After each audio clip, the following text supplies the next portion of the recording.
Hey guys, Kev here, and I wanted to do my 2020 budget knife of the year video for you. I released the 2020 knife of the year, overall knife of the year for me, yesterday, in a little bit of a New Year's celebration, kind of maybe a little drunk video for you guys. And that knife was the Urban EDC F5.5 here. I absolutely am adoring this knife. You can check that video out for some of my thoughts. I also did an unboxing on it.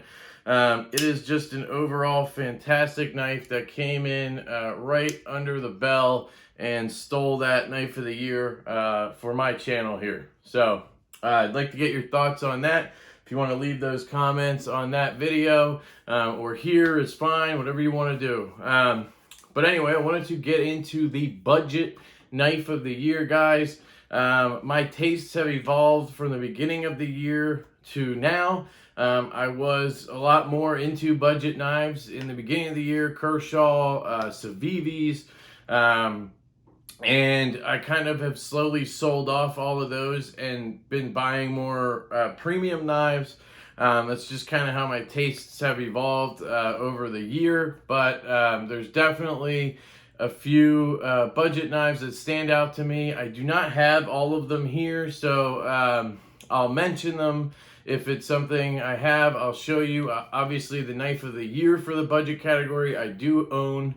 And for me personally, budget is sub $100. So anything from $30 to $40 all the way up to $100 is in that budget category for me. Once you break 100, I think you're expecting more premium materials and things like that, and then those knives kind of get compared to the Urban EDC F5.5 category of knives, whether they're $150 or $300 or $400, they kind of get pushed together. There is kind of a mid-range there, but I didn't want to go crazy with all these tiers and stuff, so I'm just doing sub 100 for budget. And then there was the overall knife of the year.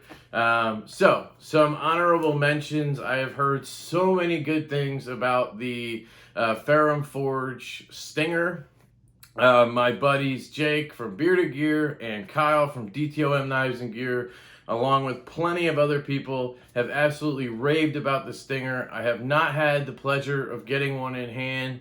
I originally kind of didn't want to get one because I had the Archbishop, the mini Archbishop, and that was just a little bit small and too right-handed for my tastes, and the detent was a little stiff for my liking. But then I kept hearing how amazing the Stinger is, and I tried to pick one up a couple weeks ago, and they were out of stock everywhere. So I will be checking one of those out, but I don't think that would win the budget category because it is right hand only, and obviously I'm left-handed. I prefer a reversible clip. Unless something blows me out of the water like the Urban EDC F5.5. That also does not have a flipper tab like the Stinger does, so that changes some things carry-wise. I don't mind carrying a righty-only knife that has a hole for deployment because there's a very slim chance it's going to open in my pocket. So that is one of the honorable mentions. And then I do have another honorable mention. This to me would be the runner-up. This is the QSP Penguin, and I absolutely adore this knife as well. It is a fantastic EDC knife. The action is really good. I originally picked up a Penguin early this year from drop.com. There was a pre-order type thing, and it was $20, and I got Denim Micarta and D2 version. That knife, the drop shuttiness, just the overall aesthetics, ergos, the cutting performance, everything about it is amazing. And for $20, it's really hard to beat that knife. That specifically would be my runner-up, the $20 one that I had. Now, I know normally they retail for $30, so even at $30, it's a ridiculous deal. But it wouldn't win for me because it's D2, and I just am over the D2 phase. I never really liked D2. I was never somebody who got excited because people started using D2 on everything. Personally, I'm thankful 2020 is over because it seems like it was the year of D2 and Jade Natural Micarta G10. Every single knife budget brand came out with a knife, and then they would have a D2 Jade G10 version, and it's just ugly to me. Jade G10 is just gross, in my opinion. I will say I did buy 2 of those knives. I bought the small and large feldspar in Jade G10, but I only did that because I sent them to BJ Hill. Shout out to Hilltop Knives and Gear. I sent them to him to be dyed and modded and stuff. So I get why JG10 is popular for that reason, for modding, but it just kind of got old. And then we started seeing it in higher end knives. They started coming out with JG10 versions, and I don't know, it's just not my favorite. So anyway, back to the QSP Penguin. This here is the marbled carbon fiber version. It's more of like a raindrop carbon fiber. It does feel, I did my review on this and it's very positive. It seems a little bit kind of cheap, the carbon fiber. I would have preferred like real carbon fiber. I don't know, this look just kind of gives it a little bit of a cheap look to me. And then this is S35VN. This is a Knives Plus exclusive. And I believe this was $70. So the runner-up is the $30 version. Personally, I prefer the Denim Micarta feel. It was amazing. And then the Feldspar is another runner-up, or another honorable mention. I really like the small and the large Feldspar. It's just a really cool design for 35 bucks. You really can't go wrong with that. And as Kyle would say, the CRJB Feldspar is a fantastic knife. So, lastly, I want to get into a couple of mentions for Asher knives. So, I first heard of Asher knives probably in the summer when they started coming out and you started hearing about this new knife company. And I watched a couple of videos from a Therapeutic Edge, and I thought that their designs were really cool. They had one with a harpoon, and then they had one that kind of looked like a bug out, to be honest. But it was G10 S35VN. That model is the Asher Knives Nomad. I really like this design. Honestly, I think they did it a touch better than Benchmade on this because you don't have that lanyard hole back here. You have G10 and steel liner, so it's really sturdy. Still weighs about nothing. You get S35VN on the steel. Still get the same cool drop point blade, but the action on bearings is just ridiculous. And there's minimal to no blade play on this, but you still get that drop action. It's just so smooth. You can basically feel it, like the bearings rolling on the track. It's a really great feeling. So this is definitely an honorable mention for me. And one of the main reasons I can't give it to this knife is there's 2. I'm starting to get over the axis lock. It's not my preferred lock anymore, just because I feel like it's fun to play with, but it just got old to me. And everybody started doing it. Maybe that's why. And then it really does resemble the bug out. And I've spoken to Justin about it. He was not trying to steal a design or copy a design or anything, but he went off of what he likes and what he thinks works functionally. So it kind of makes sense that it came out to look sort of like a bug out, you know? So that is the Nomad. And then I have a prototype here of the Asher Knives Spiro. And Justin sent me this knife when he got the first small batch of these, before he made some big changes. So there is a production model of this now available. Check it out at asherknives.com. And it has black G10 and a Jade G10 backspacer. and he made some changes. So this isn't exactly what the production model looks like, but it's just a really good functional EDC knife. And this has actually been the knife that we use in my household for opening packages and doing all types of things. It sits on the kitchen counter, coming in at 75 bucks. It's not going to break the bank, and I don't have an issue using it all the time. So it's definitely a really good EDC knife, and I just wanted to point that out. I do have the new Spiro coming, so I'll do a comparison between the Proto and the production model, and then I was going to show all of my Asher knives and kind of do an Asher knives video because I really believe they deserve some more marketing and advertising and definitely deserve more support.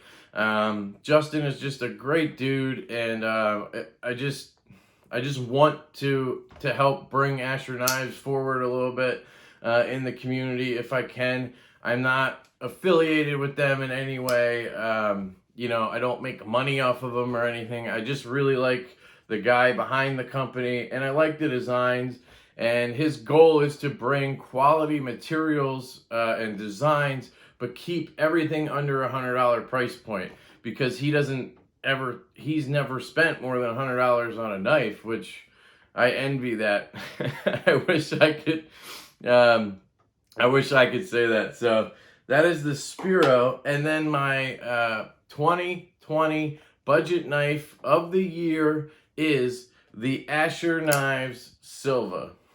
This is just a phenomenal value for just materials to dollar. It's fantastic. Not to mention the knife itself is fantastic. It's not just the value, but you're getting a titanium frame lock, which it is a right-handed frame lock, but you're getting a titanium frame lock and S35 VN steel on bearings with a deep carry clip that almost goes all the way to the butt of the knife, with a reversible clip.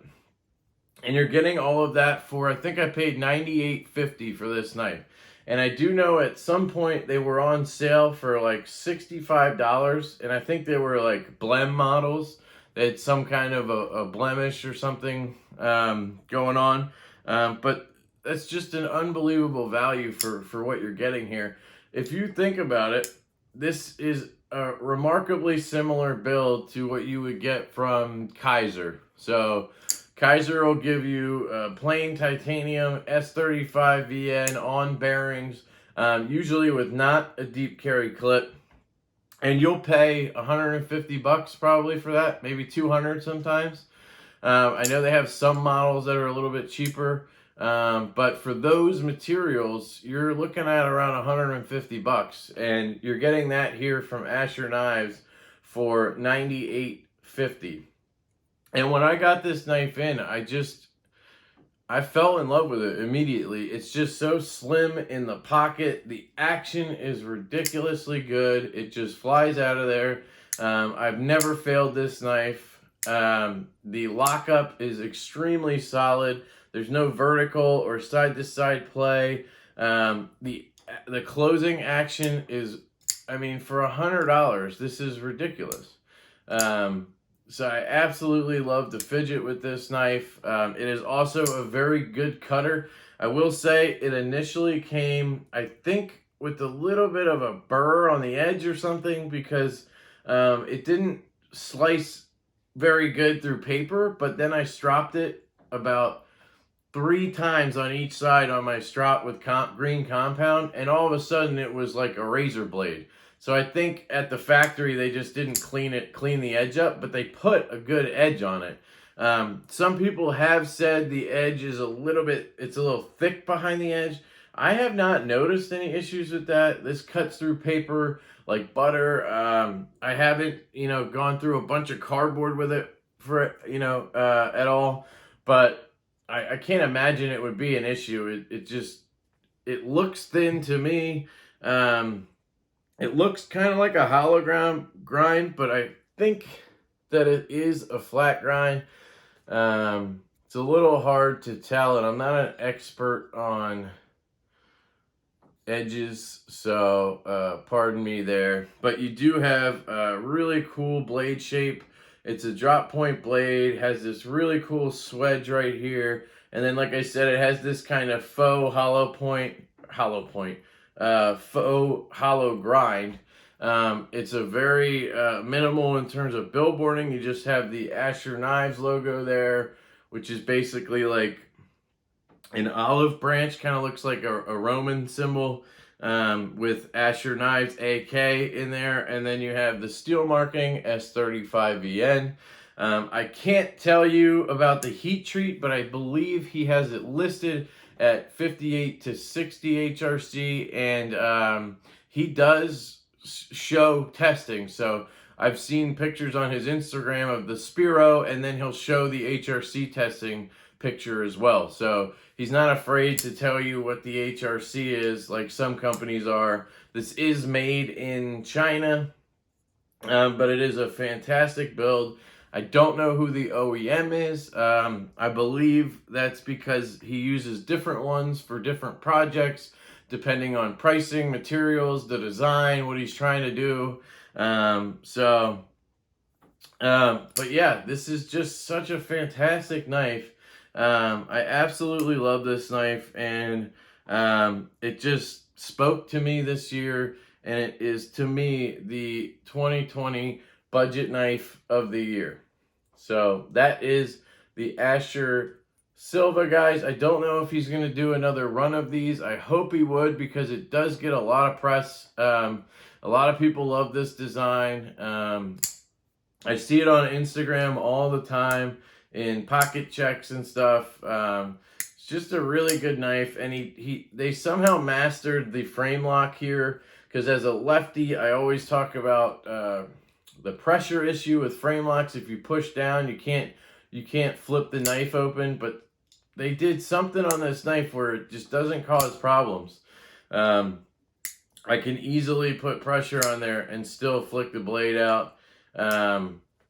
So it's just an all-around great knife. I love it. I've rambled on about it long enough.